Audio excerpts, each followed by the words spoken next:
ìpínlẹ ọ̀wọ̀ fúnlẹ̀ Yorùbá kí lọ́balọ́ba àti ìjòyè o ọ̀wọ̀ fúnlẹ̀ àtàlejò iye Yorùbá ló ní akíyìn bá ìrìn àjò má bọ̀ alẹ́ ńlá ni o ta ní pẹ̀bí kan ní ìlú ọba Bándélé wà mọ̀ gbọ́mọ̀ bá.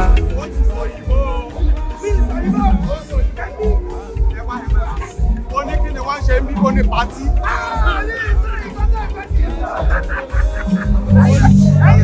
ó ní kí lórúkọ àwọn táwa kéré ó ní pan.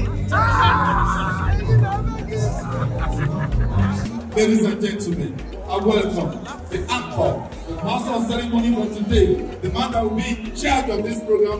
This is Masoyi. Please put your hands together for Masoyi.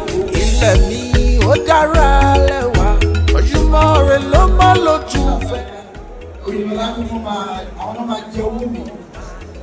Wọ́n ní àwọn náà máa gbé ọkọ̀ mi lọlé lórí ètò lọ́sìn. A máa jẹun. Yàtọ̀ sí oúnjẹ ẹ̀fún mi ní ìmọ̀ mẹ́wàá láti lè jẹ. Kí fún yín lẹ́ẹ̀kọ́? Èèyàn lè jọlá.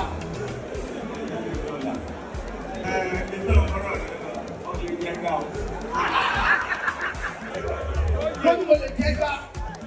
Ọkùn mẹ́fà. Bẹ́ẹ̀ni ẹ lè jọyè. Èèyàn lè jayé. Ẹ lè jẹ gbèsè.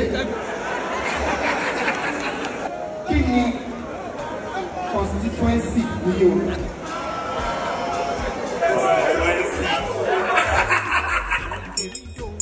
Wọ́n ní constituency.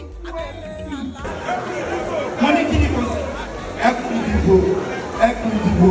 Bàbá wa Oyinlọ́lá.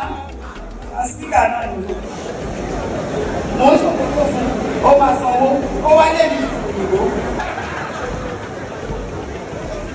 Àwọn ọlọ́sẹ̀ fún gbogbo wa pátápátá ọ̀jọ̀gbọ́n bàbá mi tí mo fi tọ̀wọ̀tọ̀wọ̀ dárúkọ wọn Yínká Ayéfẹ́lẹ́ láti gbé wa síwájú láti wá jó.